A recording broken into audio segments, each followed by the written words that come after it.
all the other converters have what are called integrated circuit op amps, which have a lot of transistors in them.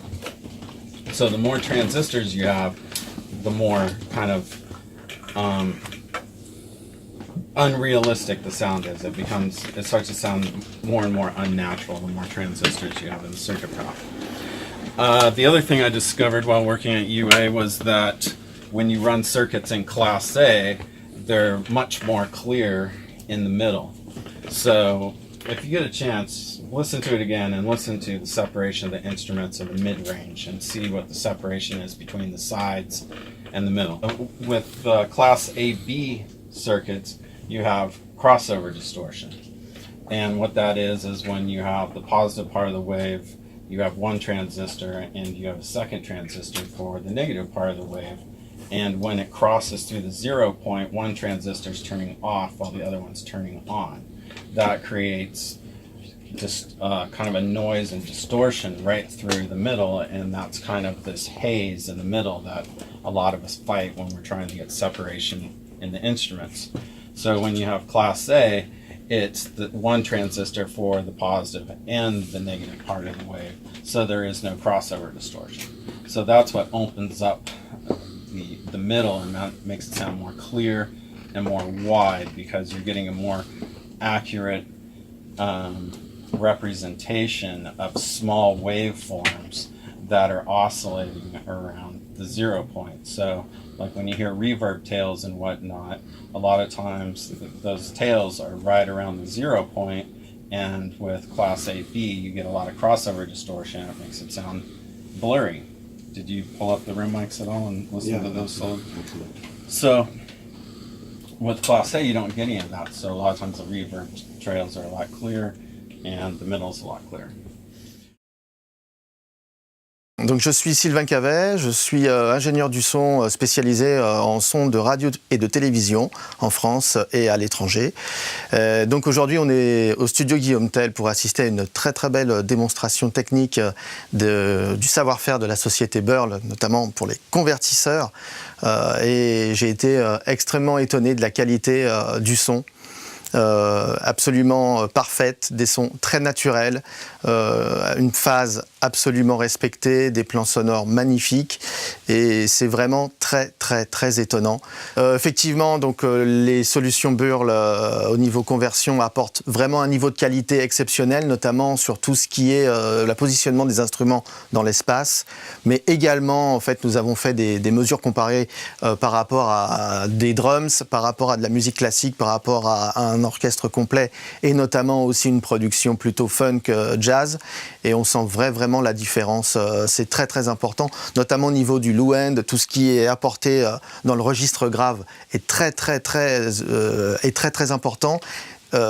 La comparaison est incroyable. Il faut s'habituer. Au départ, on n'entend pas forcément tout de suite les subtilités, mais une fois qu'on a pris conscience de la qualité des produits Burl, réellement, on ne peut plus s'en passer. Voilà. Donc vous avez des instruments qui sonnent de façon naturelle, avec un son d'une extrêmement bonne qualité. Tout est en place, les instruments sont extrêmement présents, les voix prennent un plan sonore supplémentaire, la personne est vraiment dans le studio, il y a un voile en moins, et réellement c'est un excellent produit. Voilà, je suis bluffé. Voilà, je pense que ça pousse la musique dans un nouveau degré de qualité, et on en a bien besoin aujourd'hui, alors je souhaite vraiment un très très bon succès à Burl et à toute sa sympathique équipe. Du coup, mon nom c'est Julien Creus. On est actuellement à Guillaume Tell pour faire une comparaison entre les convertisseurs Burl et les convertisseurs Avid. Du coup, le premier ressenti, c'était une meilleure restitution dans les bas médiums, quelque chose de plus cohérent avec le ressenti qu'on a quand on est dans une pièce et qu'on écoute un instrument, en particulier sur un saxophone qu'on a eu l'occasion d'écouter. Ressenti également d'une meilleure restitution de l'espace 3D, des transitoires qui marchaient très bien aussi, et sûrement liés à au fait qu'on travaille en classe A et du coup avec moins de distorsion de phase.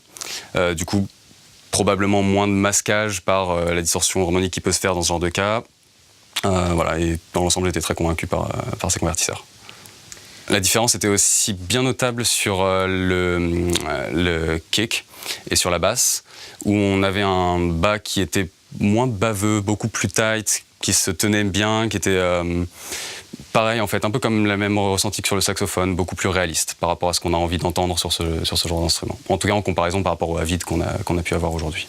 J'ai eu l'occasion d'être à Wislord il y a 2 jours pour également faire le test, mais où cette fois on avait fait la comparaison avec les DID. Et le ressenti était à peu près identique. Même ressenti, sachant que sur les DID, il y avait même un côté un peu plastique dans les Léo Medium que j'ai pu ressentir, qui m'a un petit peu gêné sur plusieurs, en particulier sur des guitares, et que je n'ai pas du tout ressenti en fait avec les Burl. Donc voilà, là encore, même avec les DID, j'ai été plutôt convaincu par Burl. Autre chose qui a été très agréable, surtout en ayant eu l'occasion d'enregistrer un groupe à Wislord il y a 2 jours, ça a été le fait que toutes les pistes semblaient matcher ensemble beaucoup plus rapidement. Au final, on a fait une session très rapide, il y avait juste 4 ou 5 EQ sur le chemin, et ça sonnait déjà très bien, ça sonnait déjà très vivant, très compact. On avait un naturel qui sortait très simplement, là où effectivement, si on avait eu la même session sans ce type de convertisseur, et également avec le sommateur, qui était très impressionnant à ce niveau-là, on aurait eu tendance à faire beaucoup plus de traitements pour que tout marche ensemble. Là, tout semblait relativement rapide à faire et sans trop d'efforts, effectivement. Plus instinctif, en tout cas. Bonjour, mon nom est Aurélien Rambach. J'ai un studio à Pantin, un studio de production musicale. Je suis venu aujourd'hui justement pour les comparatifs Burl au studio Guillaume Tell à Suresnes, où on a pu justement écouter la différence entre 2 systèmes de conversion audio numérique. Et ce fut fort intéressant.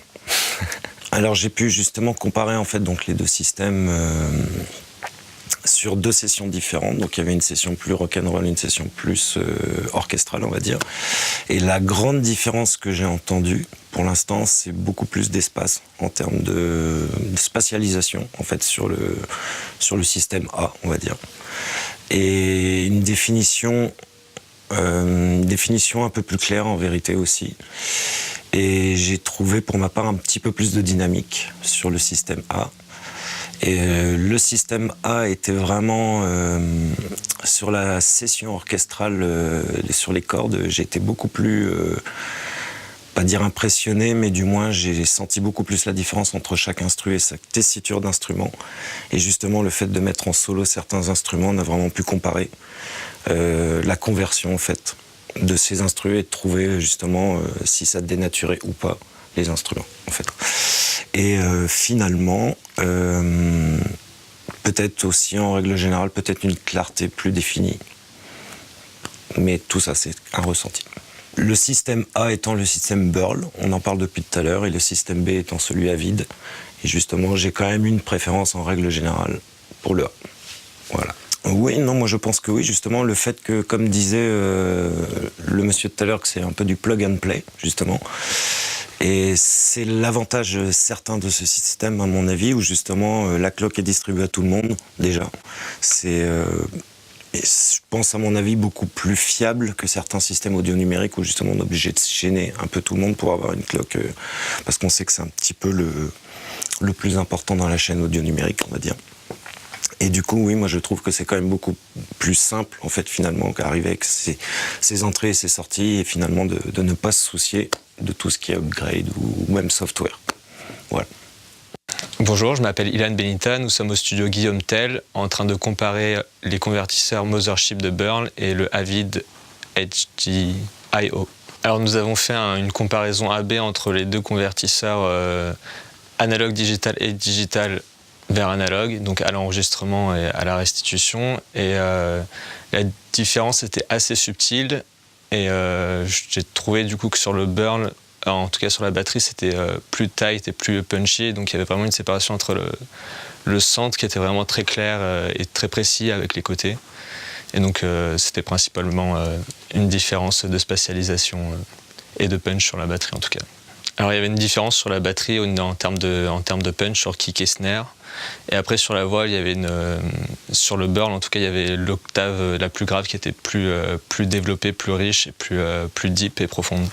Alors le fait de ne pas avoir d'interface sur ce convertisseur, d'être directement en hardware et de ne pas avoir une autre interface software en ajout, je trouve que c'est un gros plus. Il y a beaucoup de concurrents qui ont des applications qui sont assez compliquées. On peut faire beaucoup de routing. Le problème, c'est que ça tombe souvent en panne et qu'il y a souvent des mises à jour et que c'est des mises à jour qui sont obligatoires, qu'on n'est pas prévenu, etc. Donc ça, c'est assez compliqué d'avoir quelque chose qui soit juste hardware. J'ai l'impression que c'est plus robuste et qu'on est sûr le jour où il y a la session qu'on ne va pas tomber en rate, qu'on ne va pas passer 1 heure à essayer de faire les mises à jour. Donc ça, c'est un gros plus.